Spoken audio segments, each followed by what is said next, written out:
Hello, welcome back to Learn Economia. In this video, we are going to discuss business cycles. Starting with the meaning of business cycle, the period of high income, output, and employment has been called the period of expansion, as upswing or prosperity, and period of low income, output, and employment has been described as contraction or recession or downswing or depression. Okay, now we have to understand how an economic cycle moves, or how an economy moves, and we have to understand that the economy moves through various phases of its economic activity, and the economic history of free market capitalist countries has shown that the period of economic prosperity alternates with the period of contraction or recession, or if we continue with the depression, it will last for some period of time, and after that period there would be some recovery, and after that the economy would lead to a period of prosperity, and prosperity would not last forever.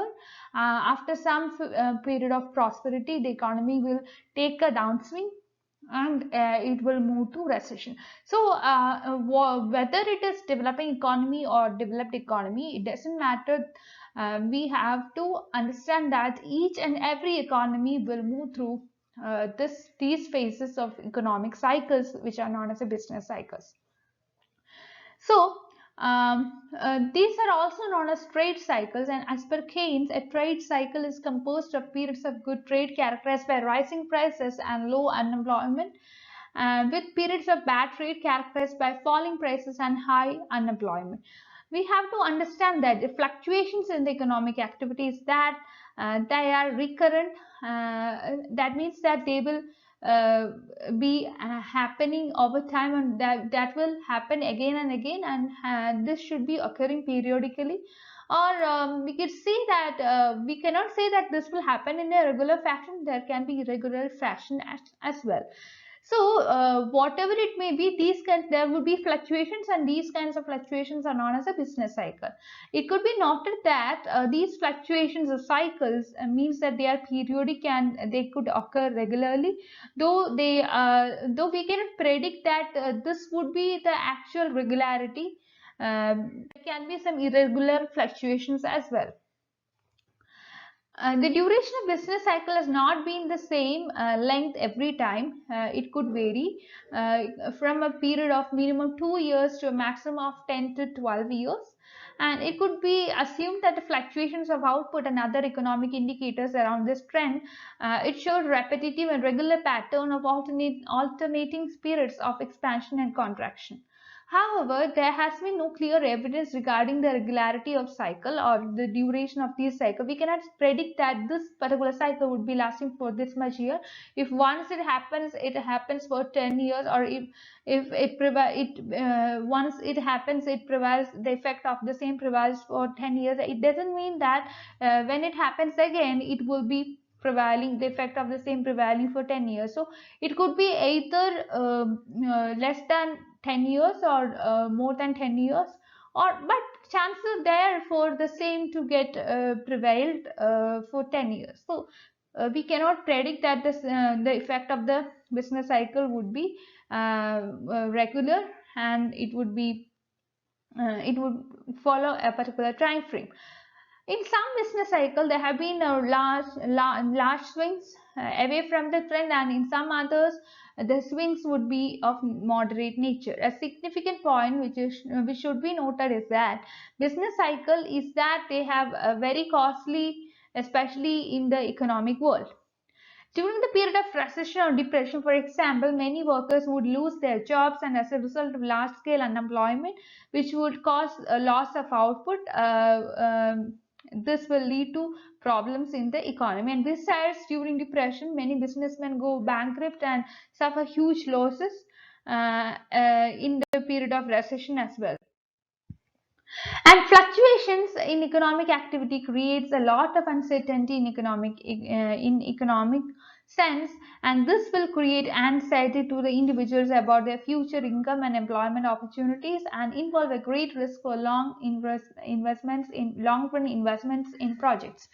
Who does not remember the great havoc caused by the Great Depression of the early 30s of the present century. I think you are aware of the Great Depression of 1930s, when the world witnessed a huge economic downturn. Even boom, when it is accompanied by inflation, has on social cost. That should be remembered. Okay. Now, inflation, when it comes to inflation, we have to understand that this can erode the real income of the people and make the life of the people miserable. And inflation, because it distorts the allocation of resources by drawing away the scarce resources from productive users to unproductive users, and it redistributes income in favor of richer section, and as a result, the poor would be the most impacted or influenced or worst affected people.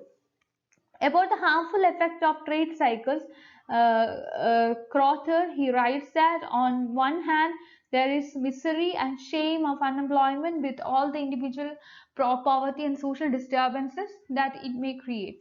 On the other hand, there will be loss of wealth represented by so much wasted idle labor and capital. Now, if you go to the movement of business cycle or the phases through which the business cycle operates, you can see that there have been four different phases, starting with expansion, which is also known as boom, upswing, or prosperity. Then you have a peak, which is upper turning point. Then you have contraction, that is downswing or recession or depression. Then you have lower turning point, known as trough.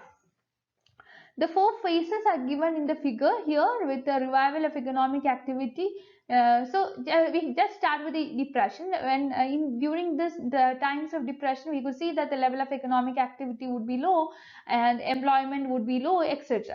So this is found to be a period of tension, problems, etc. And with the revival of economic activity, the economy would be moving into the phase of expansion. But due to the causes explained below, expansion cannot continue indefinitely, and after reaching the peak, the contraction or downswing again starts.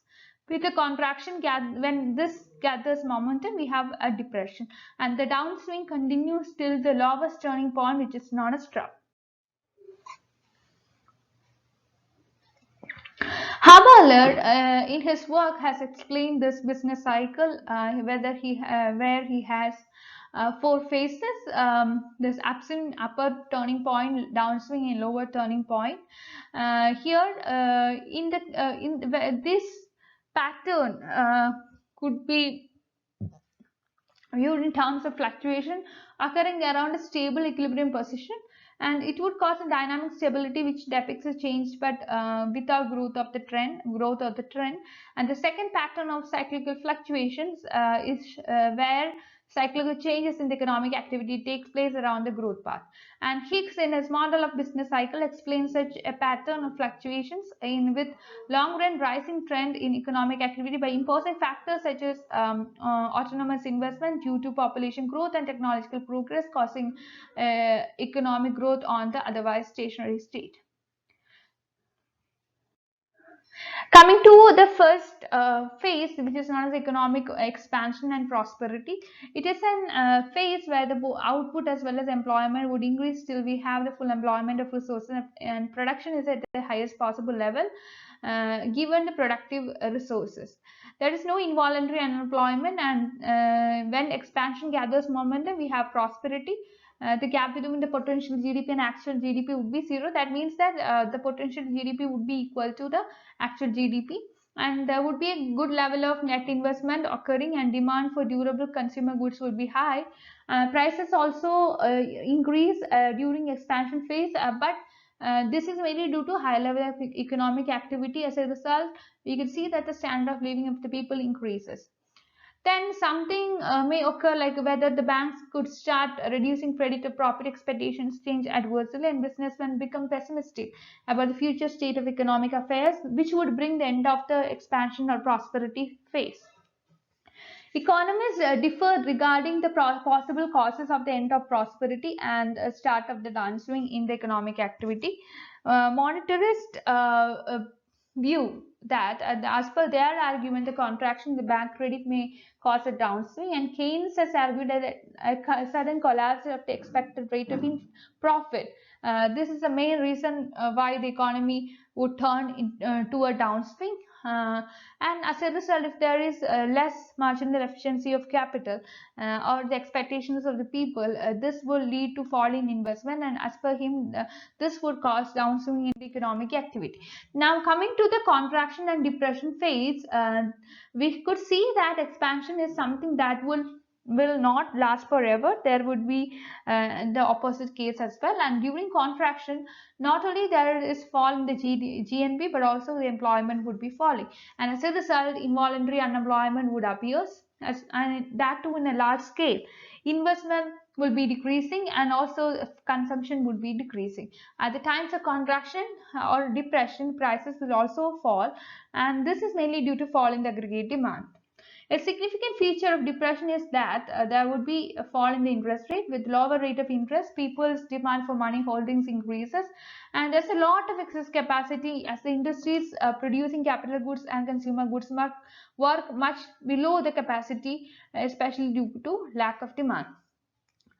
The capital goods and durable consumer goods industries are especially hit hard during depression, and depression occurs when there is a severe contraction or recession of economic activities. The depression of 1929-33 is still remembered because of its great intensity, which has caused a lot of human suffering. Now, coming to the trough and revival, this is the limit to which where the economic activity could fall, the lowest level of economic activity. And here, the capital stock is allowed to depreciate without any kind of replacement. The progress in the technology would make the existing capital stock obsolete. If the banking system starts expanding credit, then there is a spurt in investment activity due to emergence of scarcity of capital as a result of non-replacement of depreciated capital. Also, this is because of a new technology coming into existence requiring new types of machines and other types of capital goods.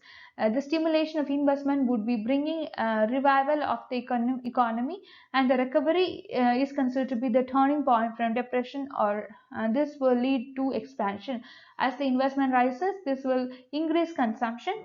As a result of the industries in the economy would start producing more and more excess, and as a result, the excess capacity which was lying as idle in the face of depression could be put into use. Employment of labor would be increasing and rate of unemployment would be falling. This would make the cycle complete. Moving to the features of business cycle, we could see that it occur periodically, and though the regularity is not the same, there are certain phases which are common to all the business cycles, and further duration of the cycles vary a good deal from minimum of 2 years to maximum of 10 to 12 years. Business cycles are synchronic. That means that they do not cause any changes in any single activity or industry or sector, but these are all embracing these have all embracing character. So, for example, you could see that during depression or contraction, this could occur simultaneously in all the industries sectors of the economy. You cannot make certain industries away from affecting this depression or recession. If one economy is impacted with the recession or depression, that will have its effect on the entire economy, which would include all the industries. Recession passes from one industry to another, and this will happen as a chain, and the whole economy will be trapped in the grip of recession. And similar process is at work in the expansion phase as well. Prosperity would be spreading because various industries are linked. There would be linkage effect and input output relations or demand relations among various industries and sectors. Thirdly, we could see that the fluctuations occur not only in the level of production, but also the variables such as unemployment, employment, investment, consumption rate of interest, price level, etc. are also are also some variables which could experience the effect of the trade cycles or business cycles. Business cycles is a phenomena where you could see that the effect of consumption of durable consumer goods such as cars, houses, refrigerators, etc. These are the main sectors which are most affected by the cyclical fluctuations, and The expectations of entrepreneurs change quite often, making the investment quite unstable. And since consumption of durable consumer goods may be deferred, it would fluctuate greatly during the course of business cycles.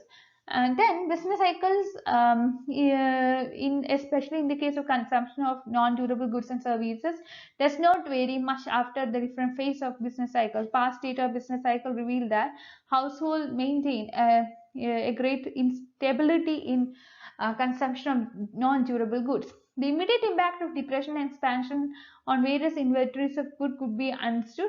When depression sets in, the inventories start accumulating beyond the desired level, and this would lead to production of goods. On the contrary, when recovery starts, inventories would go below the desired level, and this encourages businessmen to place more and more orders for capital goods, or this will improve the economy.